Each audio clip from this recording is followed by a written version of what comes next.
Hello, everyone. Welcome back to Line Change, the NHL betting podcast from the Action Network. My name is Michael Leboff, and joining me in just one moment are my co-hosts Nick Barton and Tim Kalinowski.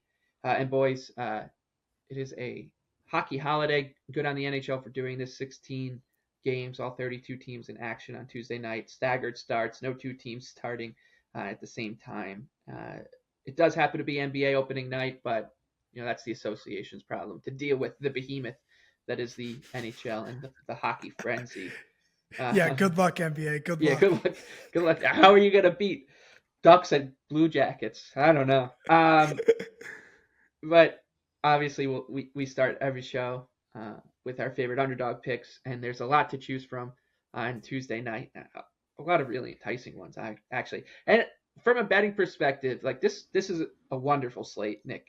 So what is your favorite underdog? It was hard for me to whittle it down, but I was on board with yours as well. Yeah, I'm going with the Flyers to upset in the very last game of the evening versus the Knights, who continue to burn us. But I mean, everything else is going right on sides, and I still want to stand by my thinking on this. The Knights really aren't playing that good. They're playing at a high level, but they're not blowing teams out of the water. Like, to me, every game has just been like a lot of things going right at the right time. They've been really clinical in front of goal. They're getting good goaltending, but I'm still not looking at this thinking they're just going to completely trounce the Flyers, which is what this line suggests. Like, this is a huge number for the NHL. And Philly's played really, really well. Like, if you look at the Flyers, they're actually top of the league in expected goals, which I don't rate that much through 5 games. But it is an interesting note, and I thought that completely matched the eye test again in Dallas. They played really well. Samuel Larson being in the net really kind of just blew it up for them. He looked terrible. I don't want to take this bet if he plays again instead of Carter Hart. No one quite knows what's up with that, but it sounds like for now Hart is still going to be playing. So with my expectation that Hart will go, I think this line's just way too long. Philly's playing extremely competitive hockey. They're going to make it a game. I think if you really wanted to take a long shot, you could actually play the over with Philly because I don't think Vegas is defending that well.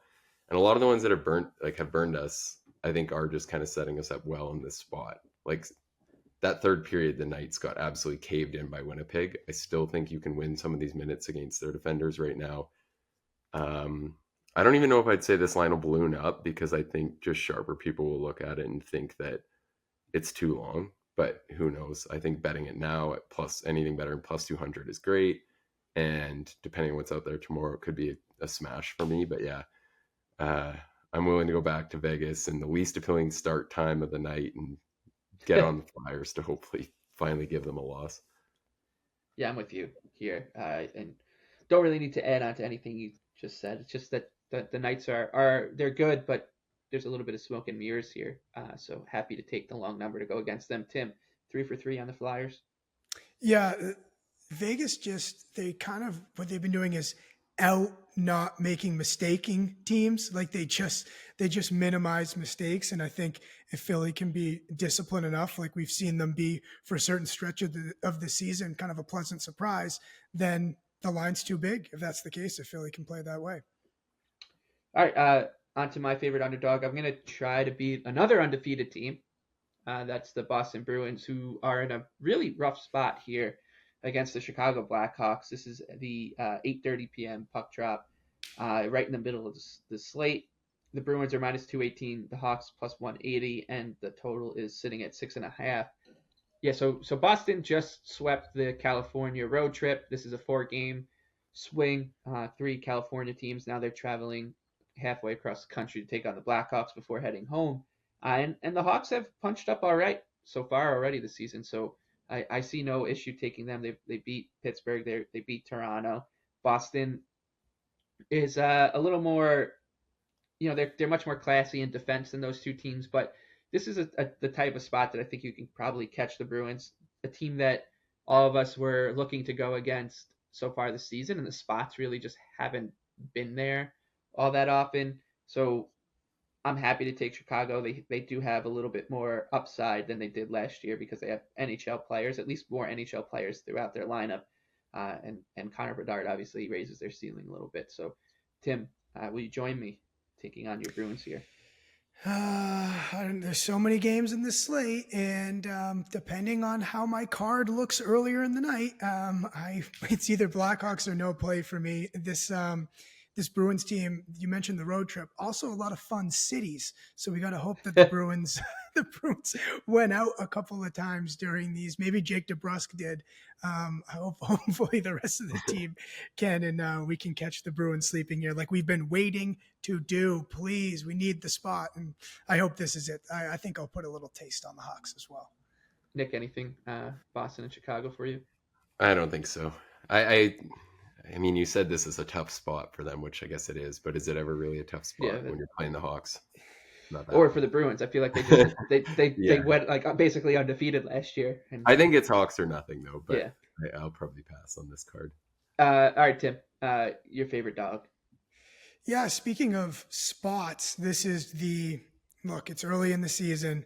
This is classic buy low, sell high, the Kraken as short money line dogs against the Detroit Red Wings. The Red Wings, they can't do anything wrong. And we're getting ready to hand out the cup to Detroit, Yzerman, executive of the year, coach of the year, everything. Look, it's still October. These are still NHL teams. The Kraken are no slouch. And the line kind of smells. This line tells you that the Kraken are a little better than their record shows, and the Red Wings are just, they can't be this good. Pleasant surprise, but they can't be this good. So I'm going to take the Kraken as short dogs here. Detroit. I was actually looking today to see if there's some crazy numbers on them to miss the playoffs, and there's been no movement. The one thing that I think is interesting, Detroit started, and I'm not saying I'm that low on Detroit, but if you're one of the people who's completely interested in backing them, they're plus 145 to make the playoffs. So for some of the people in the takes I'm seeing out there, like, you pretty much think that's an unreal bet then, if you're going out there and saying like, they're put your money where your mouth is then. Yeah, exactly. So if you want to, you're getting a great number to do that. Last year they started 3-0-2, and they went on, they were 11-5-4 after that. So they had a huge start last year, and people were saying all the same stuff. So I'm not saying that means it'll fall apart, or I'm kind of neutral on it. I still think they're going to fall down to like 9th or 10th if I had to pick. But I just thought that was interesting when I looked and realized like their start last year could be pretty identical, and they obviously didn't get there. Yeah, like you said, you can look at some numbers right now under the surface and be a little impressed with Detroit, but it's just hard to put too much stock into that. Yeah, and to be fair, compared to last year too, like the acquisitions are playing really good, so there is that side of it. That and DeBrincat does be better. Yeah, DeBrincat. I mean, he's been unbelievable, but I just don't think he's going to shoot 38.7% or whatever he's firing at right now. So, like Tim said, this is your classic buy low, sell high spot. I was thinking the Kraken would be a little bit longer, but not there. So, it'd be Kraken or nothing for me too. Okay, onto the big board. We'll try to rifle through these quick. We will touch on every game and give out our best bets at the very end. So we'll start Leafs and Caps. Nick, your Caps are plus 132 at home. Leafs traveling as minus 160 favorites. The over under 6.5. The Leafs are in an interesting way right now. The defense has not been good to a man, I think is the best way to put it. Like, it's more eye test even than numbers, like just when you're watching them. The goaltending from Ilya Samsonov has been poor. So he gets pulled in their overtime win against the Lightning. Joseph Woll comes in. Max Domi compares him to Carey Price, which is, I guess, okay to do after an 11-game sample from a goalie, but whatever. So he comes in, shuts out the Lightning for the rest of the way. I'm assuming it's going to be Woll, right? on Tuesday I think night. that was confirmed. I think that was confirmed, actually. Yeah, I mean, it would be nuts if he didn't go back to him here.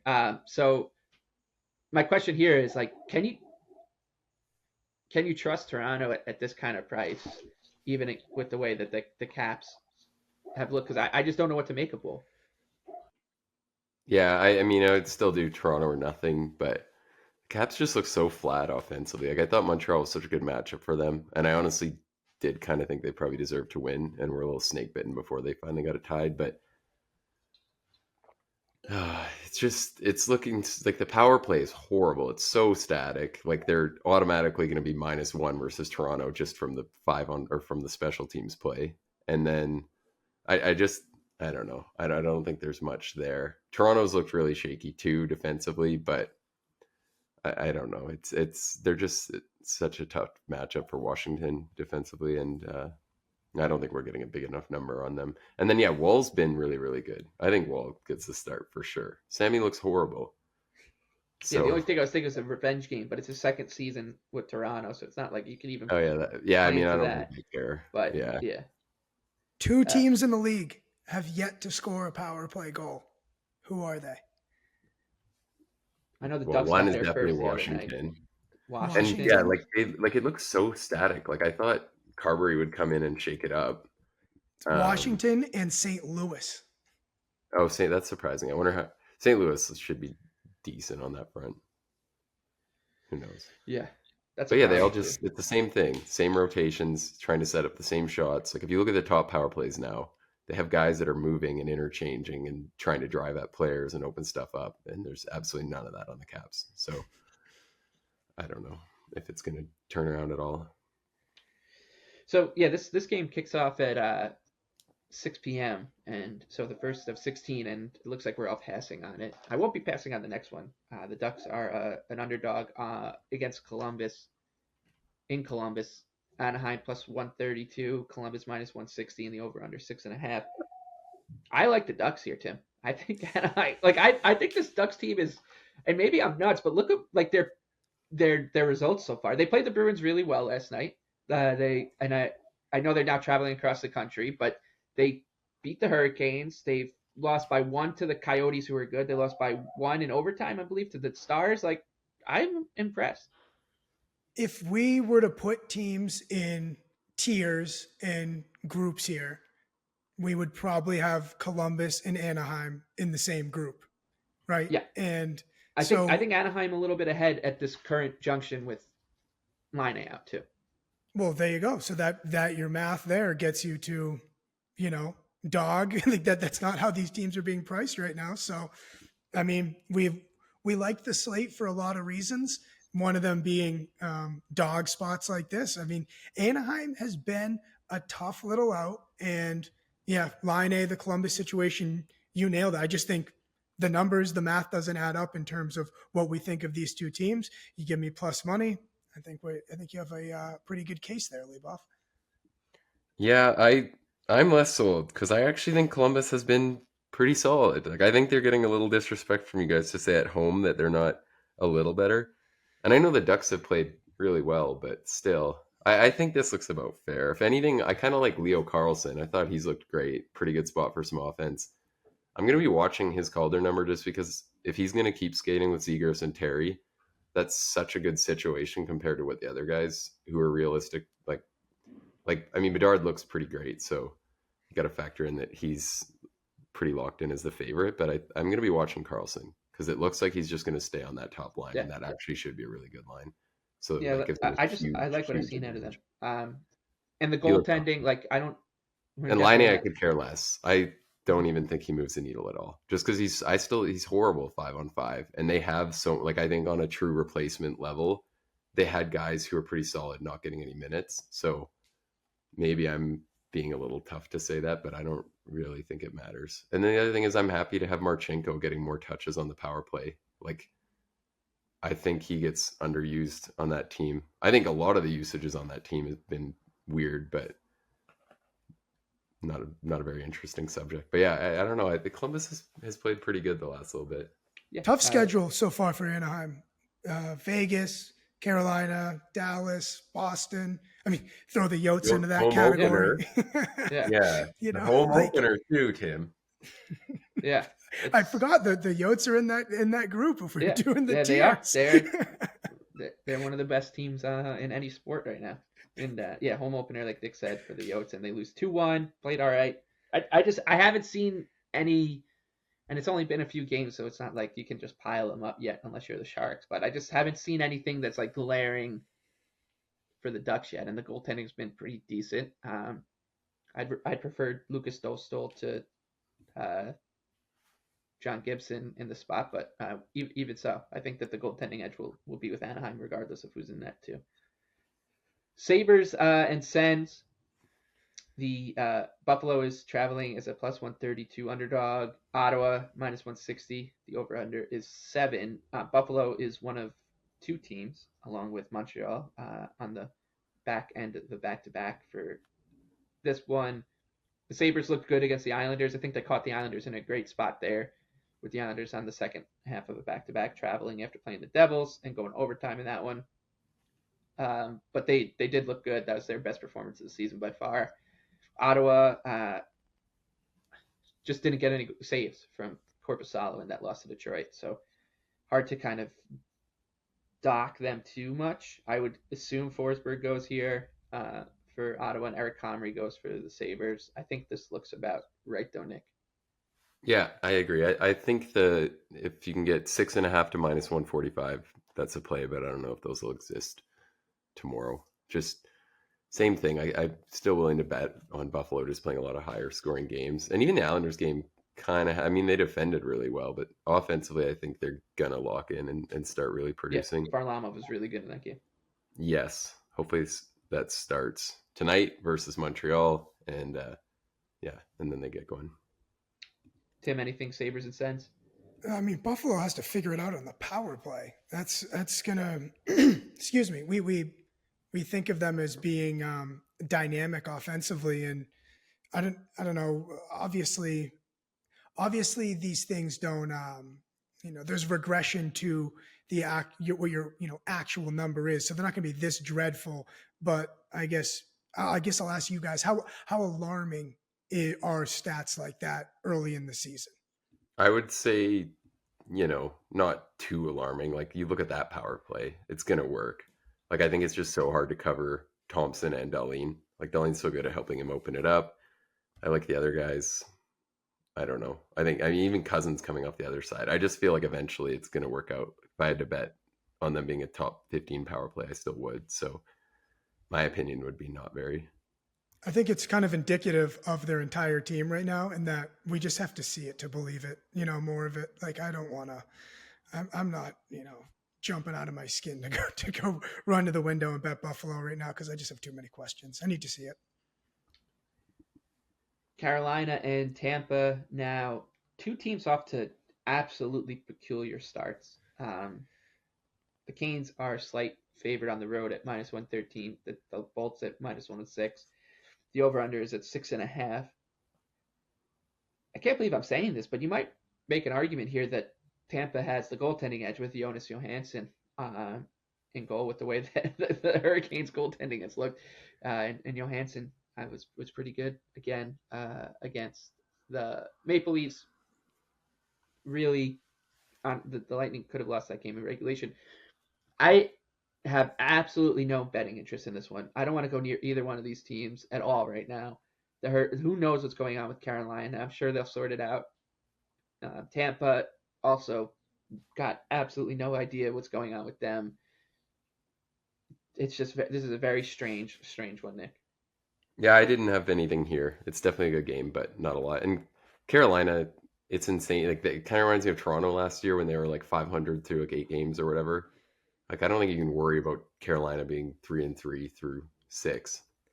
Like, yeah, they probably deserve that. I just think the thing that's kind of jolting everybody is the amount of goals, both for and against, in all their games, is kind of just throwing everybody for a loop and giving it's a lot of good cannon fodder for sports writers out there. Tim, anything Bolts and Canes? Well, a weather derby.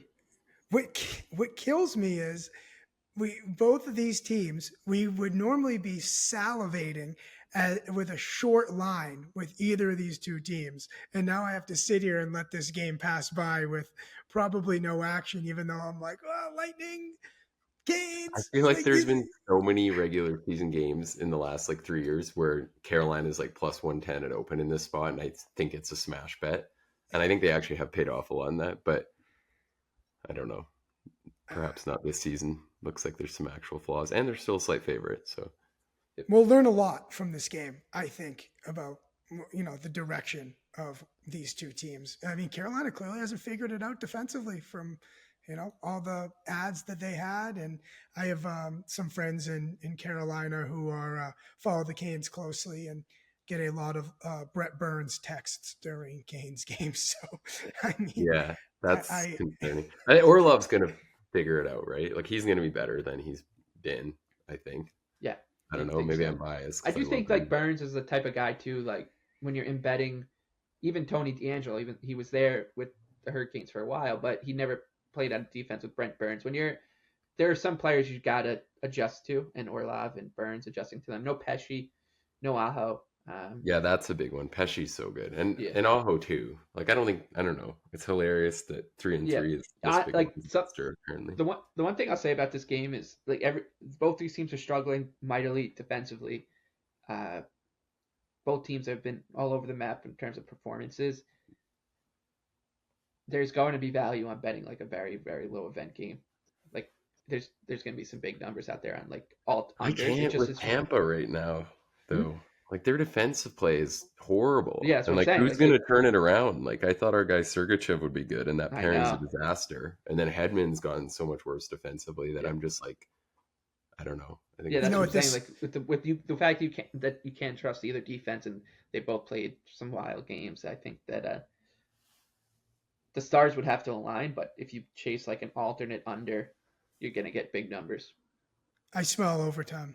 I smell overtime Yeah. in this one, and that might be Oh, if I need to Yeah. bet something that might be where I'm looking, the old Leboff special there. But in Nick, you said that Brendamore was going to be a little more lax on the whole not an all out effort, game 7 effort every game. Did he mean like this? Is this what he had in Take mind? all of well, October this off. is personnel. This is early. This is Yeah. everything. Goalies are not playing good. Like I don't think he Maybe was he's in a there. contract dispute and just isn't coaching.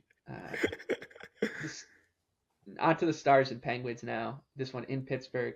Basically a pick 'em. Stars are a slight favorite. -114. Penguins -106 and total 6.5. I like Dallas here as a short favorite. It's not my favorite bet on the board. I think -115 is fine. On Dallas, the Penguins have yet to truly figure it out. The Stars are so just well organized in everything they do, whether it's defending, how they attack. It's their machine. Huge goaltending advantage if we get Ottinger and Jari, who was not very good against the Blues, or if it's Nedeljkovic, is even bigger. So I think Dallas, just put it simply, is in a different tier compared to Pittsburgh right now. So I'll take the Stars, Tim. Dallas yet to allow a goal on the yet to allow a power play goal this year. Dallas, last team remaining in that category. Basically, it comes down to another one of these classic. We think Dallas is a really good team. We're getting them at a short number. Pittsburgh, still too many question marks. I probably lean Dallas in this one as well. I think they've also had some tough puck luck to start the season. Nick, maybe I just can't get those crossbars out of my head. But well, the Vegas one, but they're pretty lucky, I thought, versus Philly. I was actually pissed. I was trying to get a live bet in, and it got tied up right when it occurred. So I don't know. It seemed like they're begging to lose that game. But I mean, it's one game. They're still going to be good defensively. I agree. I think it's Stars or nothing, but I don't love this spot. And I wanted to have the conversation because of the short, kind of the short line. Like, am I taking the cheese here, or is Leboff taking the cheese? I mean, yeah, the Pens are like, they can't defend off the rush again. Carlson's not that good 5-on-5. Which the thing is, I didn't think he would be, and I still thought the Pens would bounce back. And I think they've played okay, but like Leboff said, the goaltending's not great. The defense is mid. Still, though, it's the like they're going to score, right? My whole point with the Penguins in the offseason was they added to their strengths, which they didn't really address any of their. They had some major flaws. They did, because they made the bottom six better. Yeah, even part of the problem has been the scoring as much as. Yeah, but right? I mean the bottom six isn't. Like if you told me they're going to go into St. Louis and score 2 goals, I'd say the problem is that they scored 2 goals, even if the defensive play is not great. They're not getting any the bottom 6 on paper should be better, but it's not Well, good. Like, the plan was for it to eat minutes. yeah, Crosby's kind of cold now, is he not? he's got like what, 5. I think he's got 5 or 6 points, but he Okay. had like 3 in the first 2, or 3 or 4 in the Yeah, first 2 games. feels like he Malkin's been hasn't their done best much player in the by last far. He's been few. one of the best players in the early season, I think. Yeah, that line's But that's the thing. Like, these guys, once again, it's Malkin, it's Gensel, it's Letang, no, and it's Smith. You gotta like Smith and Russ. been Yeah, but really it's like good. the top 2 lines once again, like, are once Yeah. again going really well. But the defense is too leaky, so it just puts so much pressure on those 2 lines to score 4 goals a game, because you're not going to get a goal from Noel Achari or Yes. Jeff Carter at this point. So I think this Dubas guy has done that before. I'm trying to Hey, remember. look at his a team time. now. All the guys that are there, all the new guys are horrible. Like, come on. I mean, it's been 5 games, so I agree it might change. But like, if you're gonna roast him on that front, I think if you look at Toronto now, they'd be he's ruined better 2 off. teams. He's ruined 2 teams, is what we're trying to say. Toronto South. Yeah. On to San Jose and Florida. This was the easiest pass for me on the entire board. I think. I don't even know if this game should be played. Sharks plus 205 in Florida, looking for their first win. At the Cats minus 255. The over under 6.5. I would love to hear what, not just regarding the total or props or whatever, but anybody who's looking at the money line in this matchup. I would love to hear both sides, like just 2 people talking about why they love the Sharks, and then the other one talking about why they love the Panthers, because I don't think you can trust either team at these numbers right here, Nick. I don't know. I think you can say the Panthers are reasonable here. I know you'd never like look at them as that, but they've been playing pretty good, and the Sharks are a joke. Like, you don't think they're winning this almost 4 out of 5 I don't know. I times? don't trust that back end at all. Like, Yeah, there's a chance but the they're Panthers could gonna just come into kill the building whole and game. Like, yeah. you could probably bet on them to get, some sites have the shots, and you could Yeah. probably bet on them getting 39. Duclair, any interest for you here? No, I think I'm not betting Sharks anything. I mean, maybe he will, but that team looks horrific. Like, I feel like they're just stale, don't look good, flat, can't get anything going. They never have the puck. They've had a tough schedule, but I mean, it's the same story every game so far. We keep saying that, and they keep just looking like the worst team in the league. Tim? The argument for the Sharks would be Vegas, Colorado, Carolina, Boston, obviously then the Predators, but that's a tough way for a young, bottom team to start their season. And the Panthers, they've been leaky. So, if the Sharks could, like this, it's like betting on Iowa. Like this team, they never have the puck. They never have possession of the ball. They don't have anything. Like, I don't know what you're arguing. Because that's the thing. Like, Blackwood? They could Yeah, get Blackwood. 60 That's points the argument. this year. And if they get 60 points or 65 points, like, you could honestly say playing a pretty tough road game minus 255 is not that bad. I don't know. Yeah. But I mean, I agree. On this slate, yeah, I'm not going to find a bet on it. It's hard to trust this. I don't know, the Panthers. Like, Panther shot totals, but we're going to find someone. That's what it's going to be. That's the bet. That's going to be the near auto is locate the person and take their over 2.5 shots at a cheaper number and hope that they could be Kachuk's time for a goal. I feel like he's actually been playing really nice. He's only got 4 assists in 5 games, 0 goals. He almost tipped one in for us on Saturday. I think that could be a play. Not just to say he's due, but if he's going to be like plus 160 in this matchup, I think that's really good. 8 p.m. puck drop between the Avalanche and Islanders on the island. Colorado's minus 150. The Isles plus 125. Total is 5.5. The only 5.5 on the board at the time of recording. This is an interesting matchup, I think, because these 2 teams just want to do something. So they play 2 very different sports. like I've done it because the Islanders will wrap up their games and then the Avalanche will play at like 10 o'clock. And even compared to like the Oilers, I think if you go from watching an Islanders game and just being fully invested in an Islander game, and then you flip over to an Avalanche game and maybe I have a bet in that, so I'm invested in that, it looks like they are playing different sports. And I think that kind of bodes well for Tim called it the Lee Boss special. I call it the Nick Martin special. I actually think that this is a good overtime bet because you can just see the Islanders gumming everything up, frustrating the hell out of the Avalanche, who are going to have the puck the whole night. And if the Islanders just don't let the Avalanche get going, with all their speed through the neutral zone, it could just be a frustrating night. Plus, of course, the goaltending for the Islanders always makes them, appealing in these kind of contests. So that's where I'm leaning, Nick. I'm going to stay off it. I think that Colorado is a team I'm not wanting to go against right now. And it is a big spot for the Islanders. I know those were probably two of their worst games of the year this weekend. Like definitely their worst pairing, right? The Buffalo one was ugly. Like they clearly were struggling bad to defend the rush in that game. But that was they were okay against the Devils. I mean, they gave up 4 power play goals, but I thought they were. But you could also say Sorokin had like 4 saves that never should have ever been saved by anyone. But they scored. They scored. They were scoring with the Devils. Like I score. I wasn't. I really wasn't too disheartened with, and I looked at the numbers too, and they kind of suggested I was maybe onto it, but I wasn't too disheartened with the way they played against New Jersey. I disagree on that because I really think if you rewound the clips, like look at how many absolute 10-bell robbery saves. No, he was amazing. And they gave up. Yeah, they gave up 5 or 4 in the end. 5.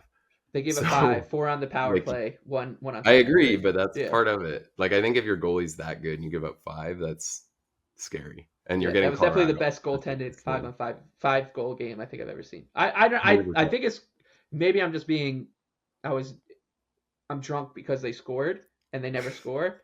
But I agree they're great at keeping it close. But I think from a side's perspective, if it's like minus 150 versus a team as good as Colorado, like I think you're getting fair credit for that ability. Yeah. Tim, anything here? Avs and Isles? Well, the argument that you laid out for overtime is why I'm leaning Islanders here, because I view overtime as pretty much, coin flip, or at least my betting luck feels like coin flip or to losing in overtime. And I think if the Islanders muck it up and play their game, then this could be 1-1 head into overtime. And I would like to take my chances with a plus money ticket. The formula you have to hope for is the formula that San Jose had against Colorado a week or so ago, which was, it's not a great formula, which was let up about 1 billion shots and hang on by the skin of your teeth. But we know the Islanders are better than the Sharks. So if they can kind of get into that same type of game, super frustrating for Colorado, feels like, oh, what do we have to do to get one by this guy? I'll take my chances in overtime. So I could see myself, again, it's a big slate. So you can't bet every game, but it's going to be hard for me to stay off the Islanders here. I think if I'm going to apply buy low, sell high on the Kraken game, I should probably apply it here. I'll also note, I think we might see Provosov for Colorado. Georgiev's played all 5 games. Significant. Yeah. So it sounds like a good spot to give Georgie a break, but it's always a good spot when you're 5-0. If you look at the stats for goalies that play like 65 games, like we're always begging for it, but because I get frustrated when I think I've circled one and it goes wrong, which happened a couple times on Saturday as being a backup spot. But it's not just being a bad bettor. Like I think if you're a team and you're like, oh, we're 5-0, we're going to hum right into the playoffs. It's like, okay, maybe we shouldn't ride our starter every single night. Like there's some legitimate logic to that. And what a great team to run into when you're 5-0, flying high.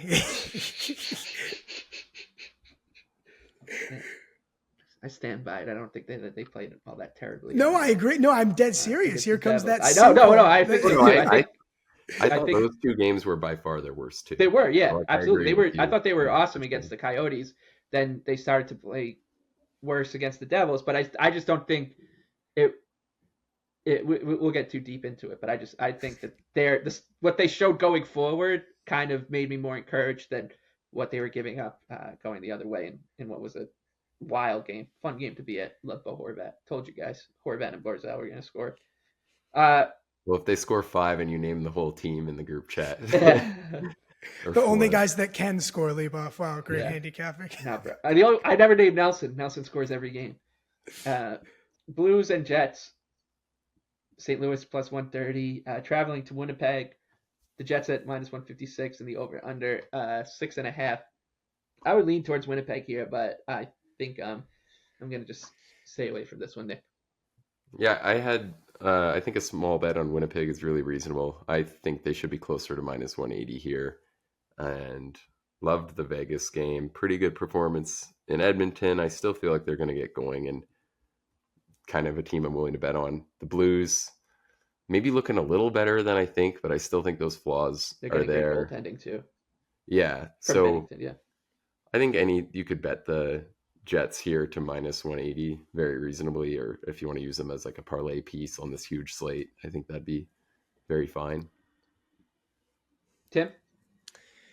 Every time I think I found the right spot to back the Jets, I'm wrong, and then I pass on them and they win. So very easy for me to stay the hell away from this. St. Louis, besides being not very fun to watch, I know they're like, hey, we're younger now, or this.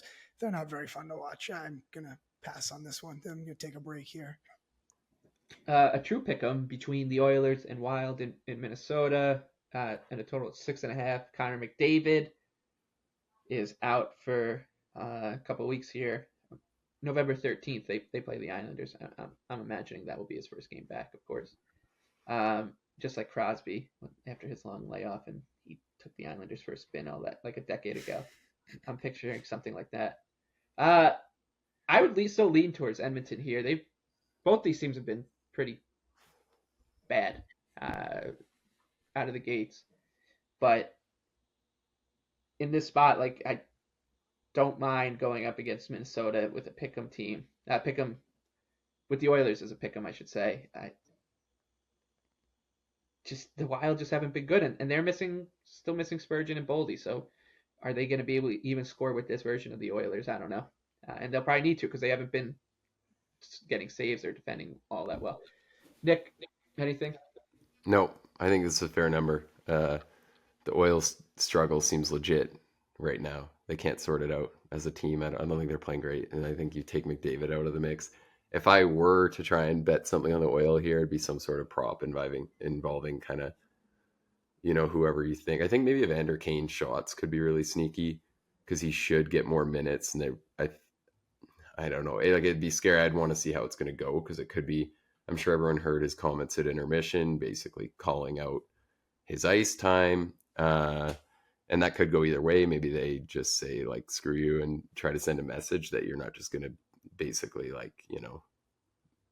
coerce your coach that way. But I think that it kind of sets up well because he's been trending a lot lower than he should in terms of shots on goal anyways. So that could really give us a good spot to target him in what could be a heightened role. But yeah, that would be the one thing I'd say is just kind of watch the numbers for some of the Oilers props because Minnesota really hasn't defended that well. And then especially the other thing is the Fleury Gustafsson thing is pretty huge. Like I think Gustafsson's been more or less pretty good. He's just happened to have 2 starts where the team was horrific in front of him.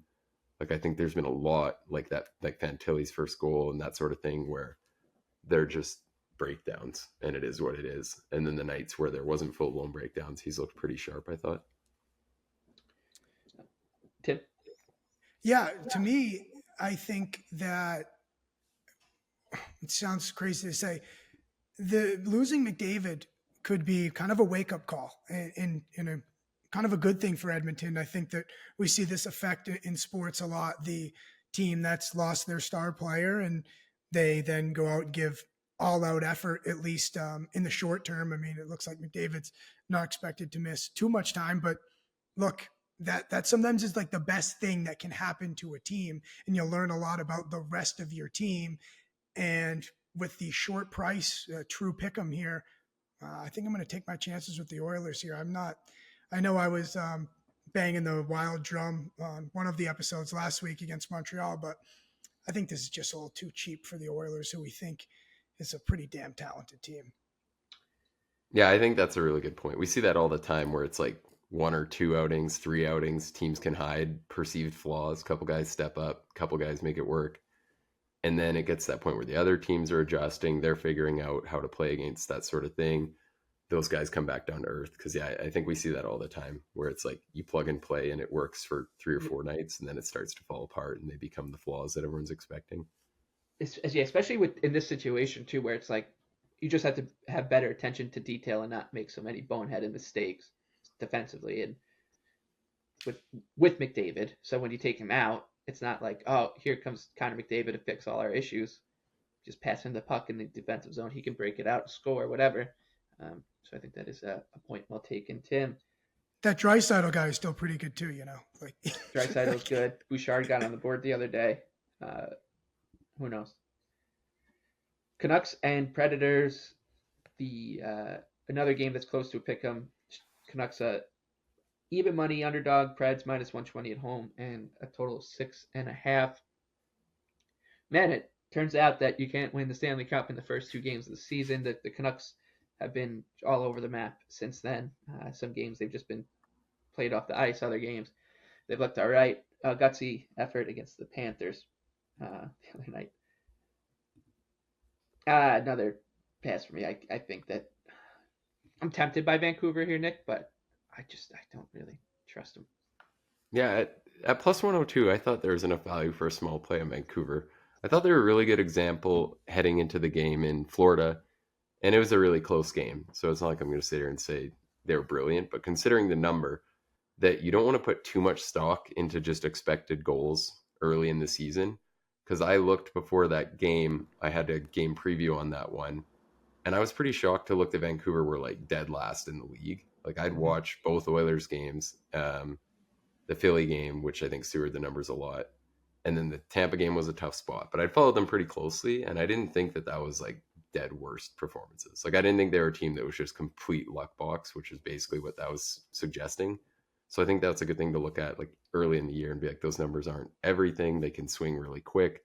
The second period versus Philly probably moved that like 1% by itself. So that's kind of an interesting note. I still think they have a lot going. They have way more true star power than Nashville. I would love this if Nashville wasn't looking like a little sharper than we expected. Like that's kind of the one fear there. But I'm still just on it a little because I think the Canucks are going to be better than the Panthers this year. So getting them as a slight underdog, I think I have to put some stock in that. Anything for you, Tim? Yeah, quite the road trip for Vancouver here down south. But I think that obviously, they don't hand out the Stanley Cup in the first week of the season, but that Vancouver team that we saw those first 2 games against Edmonton, and then they dropped 2, I think that got their attention. That's a good thing. I think that was kind of a comeback down to earth moment, and they're not going to be taking what we perceive as an inferior opponent in Nashville as lightly. So I think you're going to see a good effort again from Vancouver here, and I just get the more talented team, I believe, at a plus money number. So I'm going to be on Vancouver. Yeah, and Martin's been fine, but this one should be a Demko start for sure, right? Like I don't think you're going back to back with Martin, even though he's been pretty good. So I like that as well. Rangers and Flames. New York as a road favorite, minus 125. Catching Calgary coming back from a road trip out east. Disappointing road trip out east. Flames plus 105. Rasmus Anderson suspended. And this totals at 6. Rangers coming off a really professional performance against the Kraken in Seattle in front of Jonathan Quick the other night, which was disappointing for us here, especially after the Kraken got on the board early against Quick from a not so great angle, but credit to the Rangers for locking it down after that. The whole time, you mean?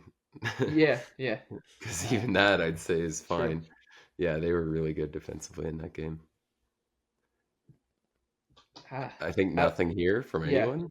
Yeah, it seems like people hammered the Rangers early. I don't know. It doesn't feel like a great spot to. Like I think it's Rangers or pass, but I don't love it. I'm more on the Calgary side because I have a hard time diagnosing this Rangers team. We've just seen kind of Jekyll and Hyde from them, and I want to fade the Rangers like narrative, you know. I mean, kind of similar to last year in the playoffs. Like, oh, they added Patrick Kane. Like, this team's loaded. I just still don't fully believe in this Rangers team. So in Calgary, I feel like they still might be a little bit unlucky. So Uh, I me don't know. paint me painting my clown face. I think Yeah, I'm not doing that again this year. I'm not.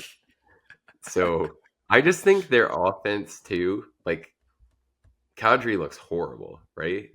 And Huberto looks not great. So like the star power really is pretty middling when you factor that in. I don't know. Like I thought they'd be better in this, but I'm not like I don't know. At this point, it's like 90 games where they just continue to look mid and find ways not to win. So I think and the Rangers have looked pretty solid and defended really well. So it just doesn't feel like one where I want to bet Calgary on this huge slate at all. no fun. All right. Got through the. Could be a good overtime one, actually. Yeah, that's true.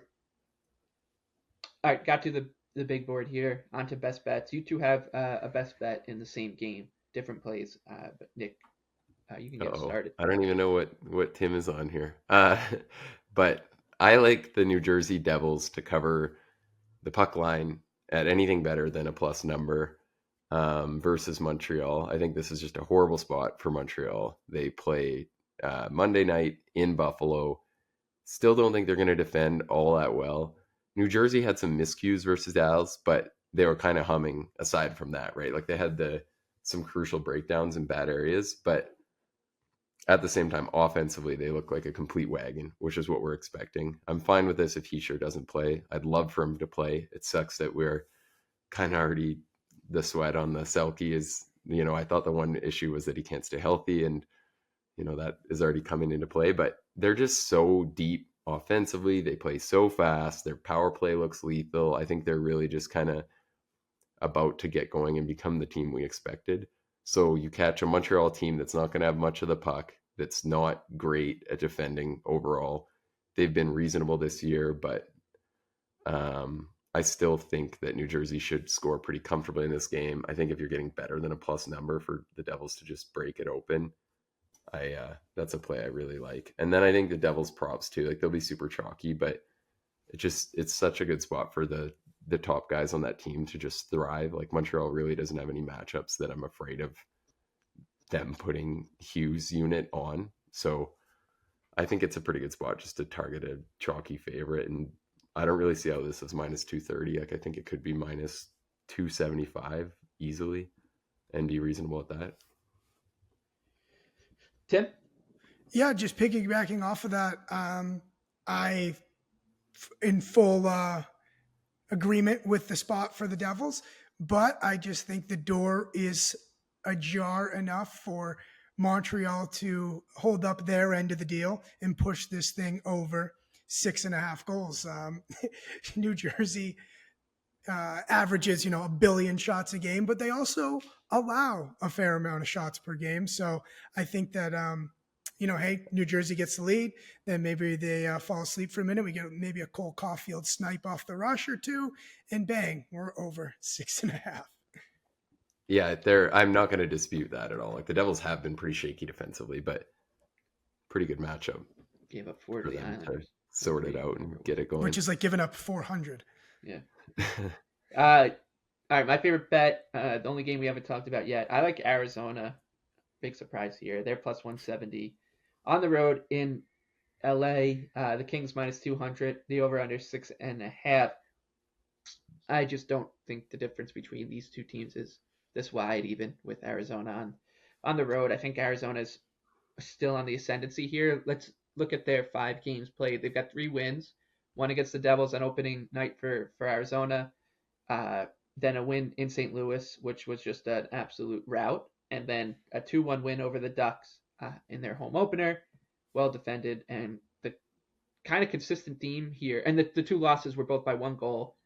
2-1 to the Rangers, 1-0 to the Islanders in a back-to-back. The consistent theme to me here is that the goaltending has been awesome for this team. The defense has been much improved, and the scoring lines are in good form. Keller's been great. Schmaltz has been good. Logan Cooley looks great. Matthias Michelli looks good. Like this this is a good team, I think.